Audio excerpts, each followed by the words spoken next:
This is The Extra Point, an Arizona's Family Originals podcast, sponsored by your Phoenix Suns. Well, we have had a lot of fun on this show over the years as this thing has grown here on Arizona's Family, The Extra Point, and The Extra Point podcast. But I don't know that it's grown. I don't know that anything really kicked this thing into gear than our next guest appearing on our show and saying, I think the Suns are going to trade for Kevin Durant. Look what happened, the craziness that followed. The Valley of the Sports has never been the same. And Flex from Jersey, Felix Cruz, joining us here in studio from PHNX. He talks about every Suns game. He talks about the Suns constantly. Kind enough to drive down here and join us. First of all, how are you? And how would you say are the Phoenix Suns? I'm good, my brother. Exhausted. This was a tough season. I remember that 2 a.m. call between me and you the night Kevin Durant got here. So you're a close friend. Always been kind to get me on. So I'm good, man. Family's good. The Phoenix Suns, maybe not so much so. A lot of stuff to digest and chop up. It's going to be a interesting summer, to say the least, brother. All right, so as we digest this, and I have indigestion. I mean, this last year, there was so much excitement. There was talk of a title. There was the big three. There was just what, pick your poison on offense. In your estimation, what do you feel like went wrong with this team? Continuity, chemistry, not enough time together. You know, I don't think anybody expected this big three to stay healthy all year, but I don't know that anyone expected 35 games with the starting lineup. That number is way short of what the expectation is. You tap that on with 40 games with the big three.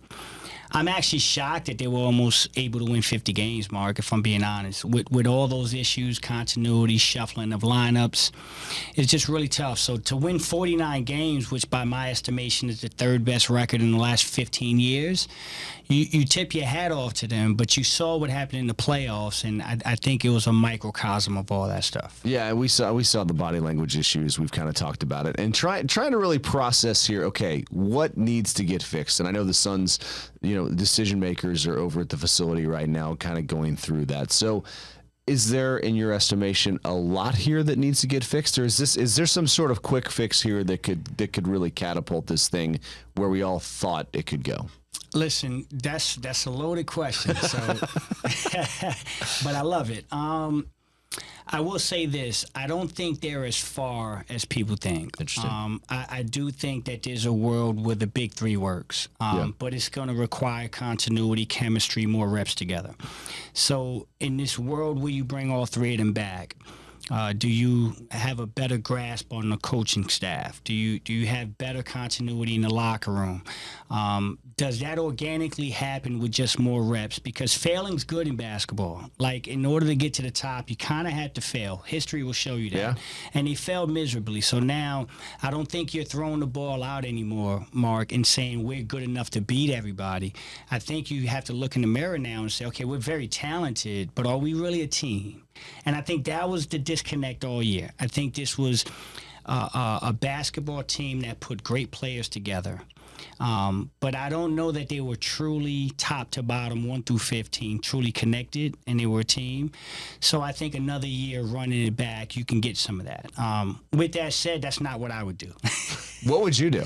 Is that another loaded question? I'm going to try to get all the loaded. I'll just ask you a bunch of loaded questions. Yeah, let's go, brother. Let's have We've fun entertained the masses before. Yeah, listen, I do believe that there may need to be an adjustment at the coaching level. Yeah. I've coached the game. I've trained. I've played in the game. I think there's something to say when you don't connect with a basketball team or you don't get that connection right away and you have this type of a disappointing season, it's hard to imagine that same voice coming back and being able to galvanize that locker room. So for that reason, this isn't an indictment on Frank. I think Frank's a good coach. I've seen him coach. I've seen him do things. I just don't know that that's the right voice or the right character if you're going to bring these guys back. You need somebody that's a little more dynamic, a little bit more willing to put his foot down and say, I'm going to treat Kevin Durant, Devin Booker, and Brad Beal the same way I treat Saban Lee, Ish Wainwright, and Drew Eubanks. And in a lot of ways, that wasn't happening this year. So there's some accountability issues. So I start on the bench, and then there's some serious potholes. You got to patch them up. I mean, you need more three-point shooting. You absolutely need a backup point guard.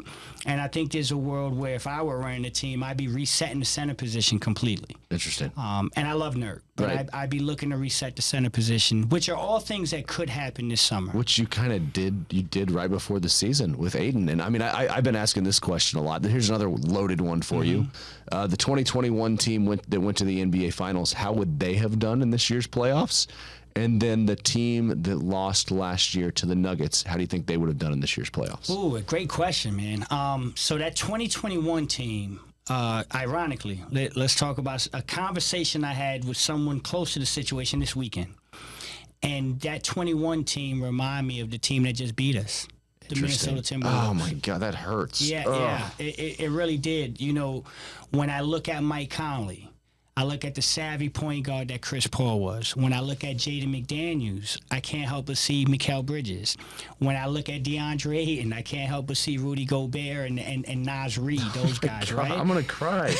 Oh, my gosh. And when you look at Anthony Edwards, you see Devin Booker from a couple years back. And so it feels like Minnesota took a page from our book and said, y'all came close. We're going to try that again. We're going to try to build around that type of blueprint and maybe take it another step. And you saw how well they play in game one against the Nuggets. So I feel like this 21 team, if we can rewind things, would fare pretty well in this playoffs. With that said, the team that lost to Dallas, the 64-win team. I still don't understand that one. Yeah, 2022. Yeah. I swear, like, what happened in that game?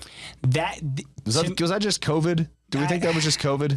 I think there were a bunch of things in that series, Mark. I think there was a little bit of exhaustion.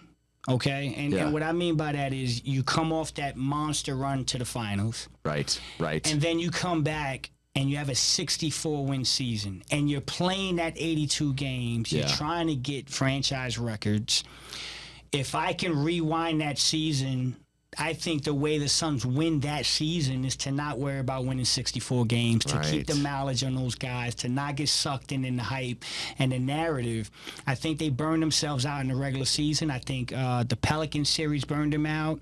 And by the time they got to Dallas, they were a different team. They were a wounded team. And so I think that was like a horse race, right? You go to the Kentucky Derby. If you go a little too early, brother, you're going to burn your horse out. I think they got burned out. And then last year, I think this year's team is better than last year's. Really? I do. I think this big three, ironically, because when I look at last year's team, and I'm talking about after KD, what I saw in that series was two unbelievable first ballot Hall of Famers doing everything they could to keep that team alive. But I didn't like the depth around them. I just felt like it was a Devin Booker, Kevin Durant show. I do think this team was better suited. They just may not have had the continuity, the coaching, and the chemistry that team might have had, the previous season. So it's tough, man.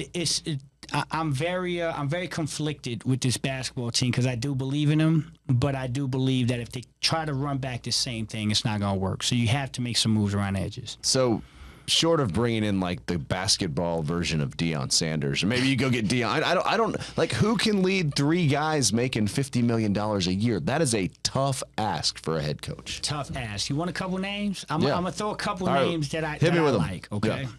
Yeah. The first name I'm gonna throw is a guy that we interviewed last year. That was a dark horse for me, who I heard had great conversation with ownership. And at one point, I thought he was going to be our coach before Frank Vogel. And it's not a sexy name. It's not a flashy name. But Kenny Atkinson is a guy you're going to hear about again. Okay. This is a guy that has a lot of coaching experience. Is one of my guys from New York City. I used to go to his camp when I was a kid. He's a great coach. He's very demanding. Did a great job with Brooklyn before the KD and Kyrie era came in. Coached under Steve Kerr in Golden State. Has some of that pedigree. So he's a no-nonsense guy, and I'm going to keep using this all summer. No-nonsense coach is what you need in this locker room. You don't need somebody that's going to cater to the stars. You don't need somebody that's going to try to be a player's coach. You need somebody that's going to go in there and demand, this is what we're doing, this is how we're doing it. So Kenny Atkinson is a name. I'll tell you 2 dark horses. You're going to hear J.J. Redick's name pop up a lot. That's crazy. I mean, Bob Brenly was a broadcaster for the Arizona Diamondbacks and led them to the World Series. Would something be able to happen like that in basketball? Yes, I do believe so. Listen, I think J.J. Redick is the next Ty Lue. And remember, everyone loves Ty Lue around here, right? And everybody would love for the Clippers to give up on Ty Lue. I don't think Ty Lue is going to be obtainable because I think the Clippers are about to give him what I would call Monty Williams type deal. Okay, so you're going to have generational money, and you're going to live in L.A. So I think Ty's staying put. With that said, a guy like J.J. Redick, he's got the pulse of the new era of basketball player. And I can't stress that enough. This is a guy who knows the current NBA. Right. Knows what it takes to win in this current NBA. Has enough cachet as a player to gain their respect. Understands the dynamics and the psychological part of it, okay? So J.J. Redick is a guy that's very intriguing. And by all accounts, I've spent almost my entire weekend calling around the league to my contacts, talk to me about J.J. Redick. And to a man, guy is a basketball genius. He's forgotten more basketball than some people will ever know. Okay, so he's an interesting. Would he keep his podcast? Because I really like his podcast. I'd almost be disappointed. I'd be happy he's here. Yeah, I'd be disappointed too because I listen to JJ a lot. And you know, let's just be real. He's sitting down doing a podcast with LeBron James. Right. Okay.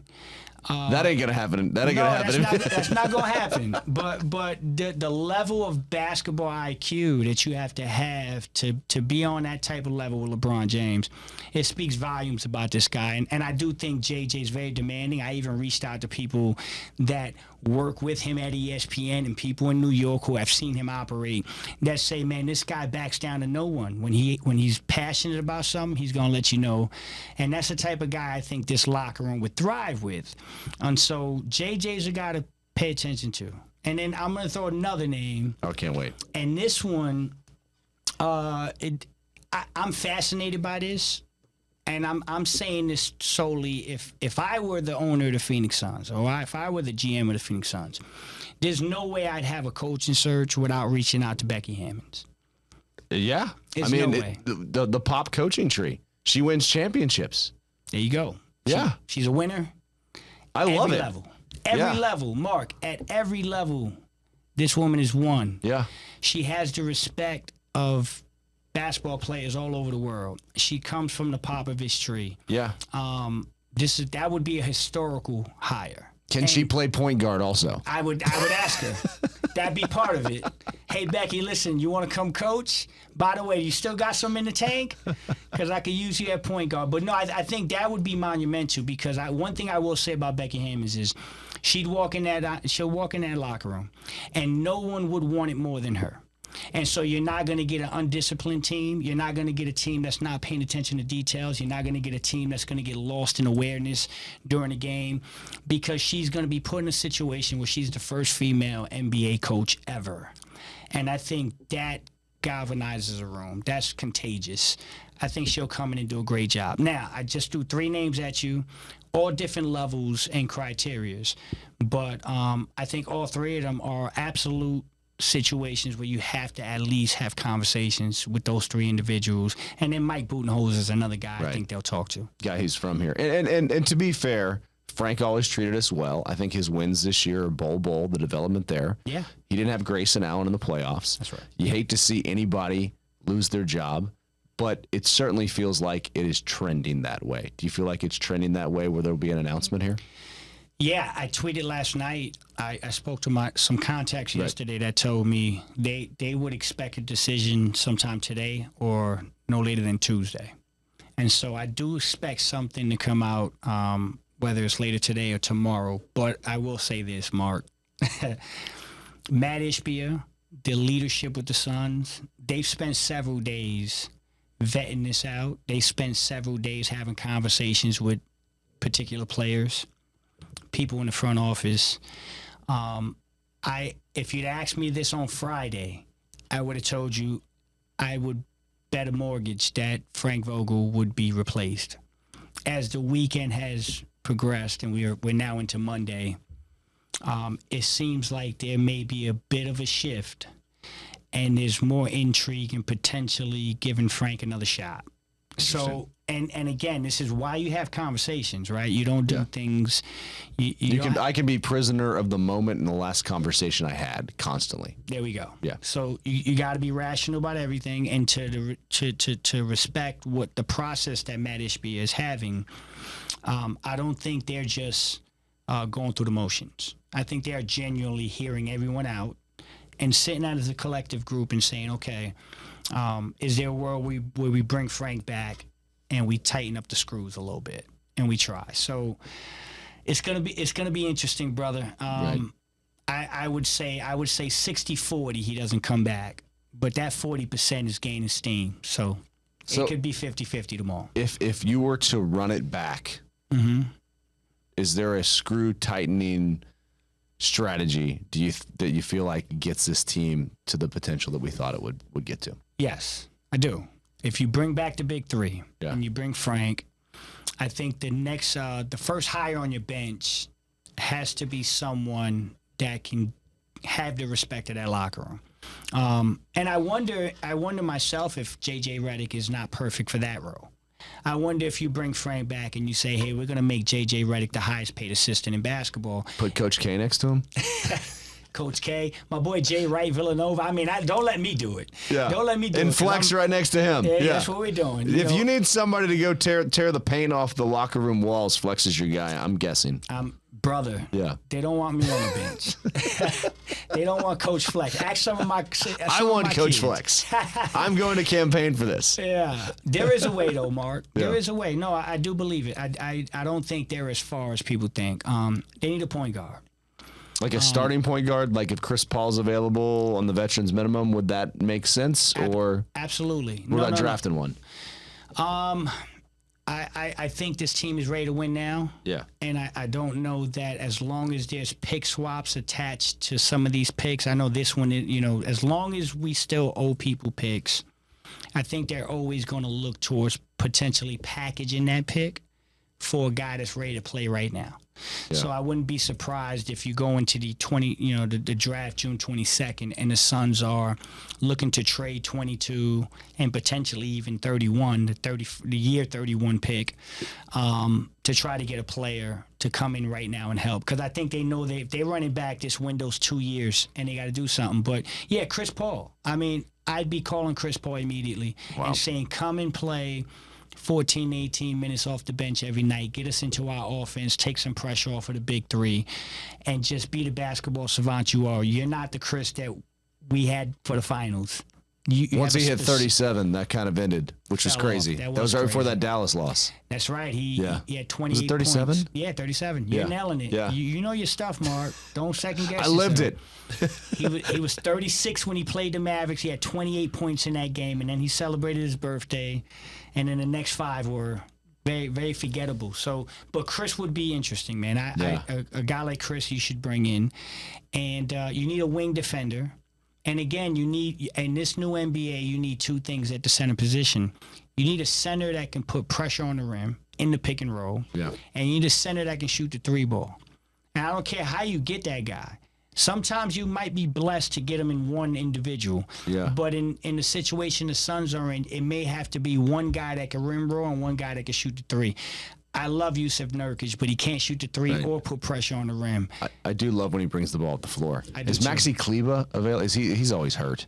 We need somebody like that who just torches. But that seems to have been a one-hit wonder. But there's a lot of 7-foot guys out there right now that are shooting threes and perfecting that. Right, that's kind of like a worldwide thing, right? Yes, there's a lot out there, and I'll throw a name out there right now that is something I'm going to tell you. Pay attention to it. This guy thrived with us. Jock Lindell. Oh, God, he'd love to be back here. Jock Lindell would love to be back here. Yeah. He's going to be available. He signed a 3-year, $30 million deal with Houston, but only 1 year that was guaranteed. So there's no way they're picking up the second-year option, which makes him available. When Jock Lindell can shoot the 3 ball, he can stretch the floor a little bit. So there's guys out there, brother. There's guys out there. And the one thing I will say, I'll continue to say this. You want some hope? I need some hope. A lot of people. Yes, I've lived this. This has worn me out. I know you're worn out. I'm exhausted, Flex. I'm with you, brother. We both need to go to some island somewhere. But I tell you, it's not as doom and gloom as people might think. The one thing that the Suns have going for them, and this is my world where I'm blessed to have some conversations behind the scenes and get the temperature of things. I'd love to be a fly on the wall for those. The Phoenix Suns are still a destination, and there are still a lot of people that would take less money to come here and help the Phoenix Suns.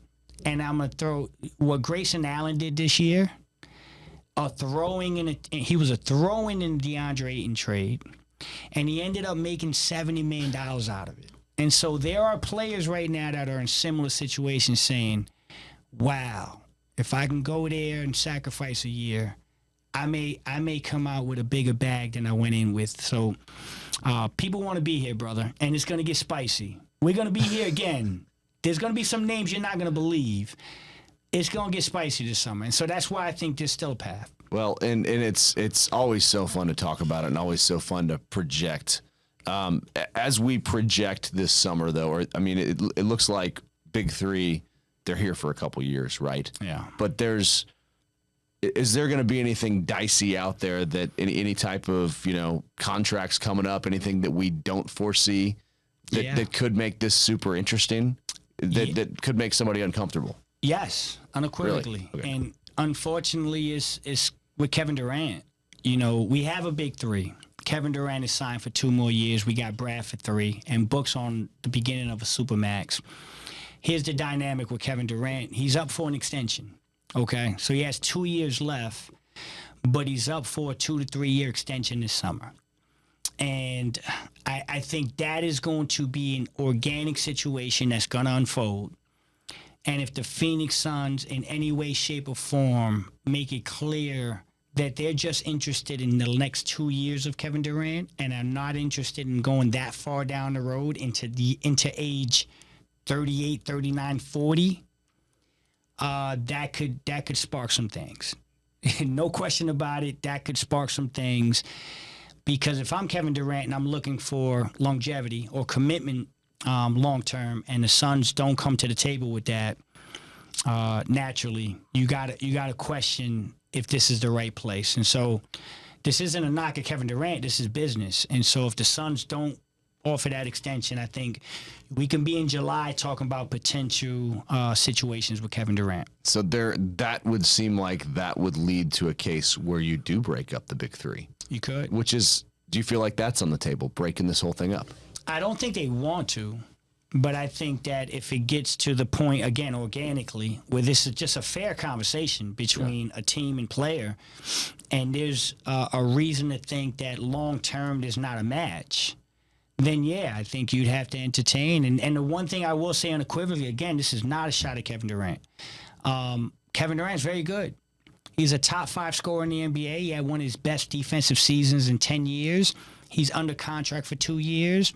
I was told unequivocally by a trusted front office exec in the league that there'd be 5 to 7 teams lined up to make a Kevin Durant trade. So this idea that Kevin Durant is not a good basketball player or that teams wouldn't be willing to have those conversations is a fallacy. Kevin Durant is very good, and there's a handful of teams, especially in the Eastern Conference, that would reach out and say, hey, we'll take 2 years of Kevin Durant. We think we're close. We think we want to take that next step.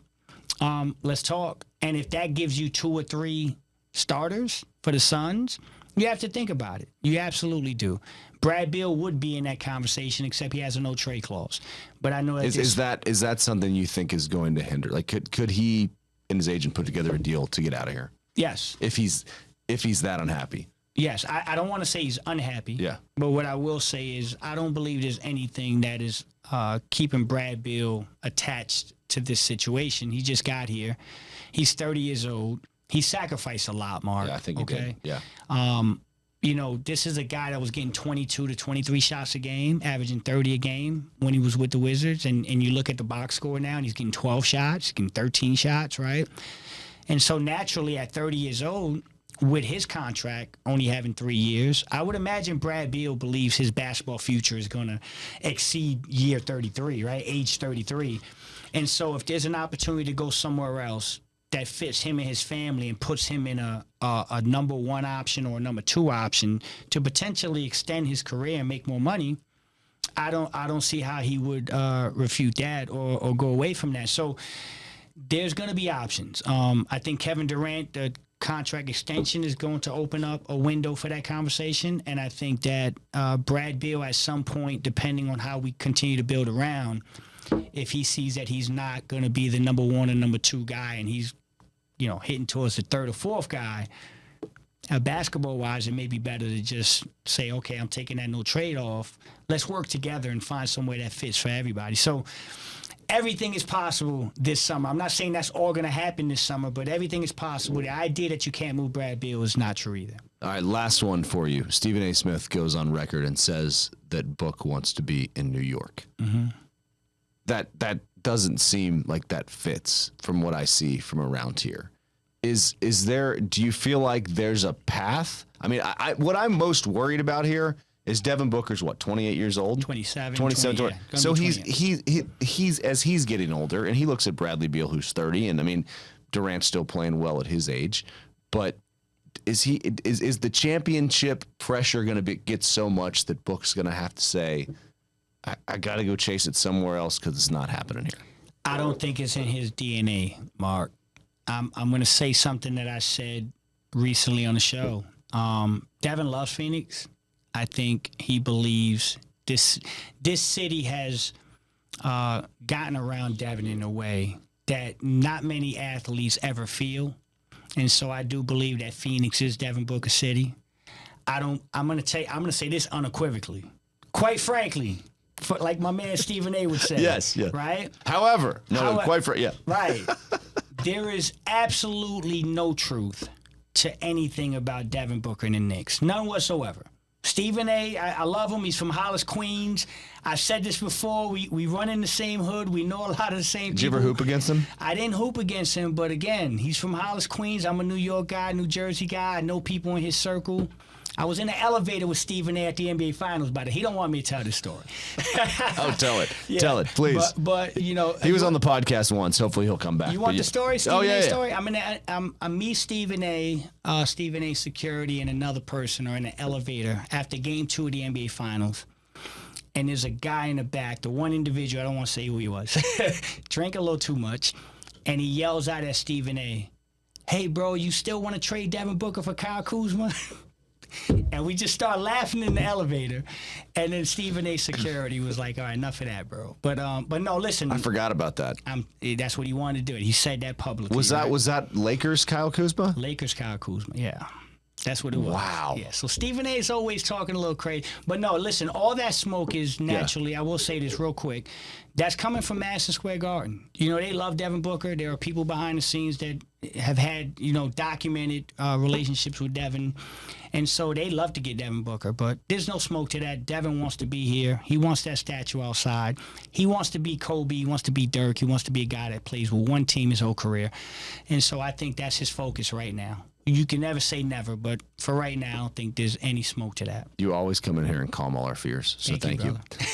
Brother. One more. So where can we find you? Where can we find you throughout this whole process, spewing out your knowledge and your gospel and your wisdom and the information that you find in elevators at the NBA Finals?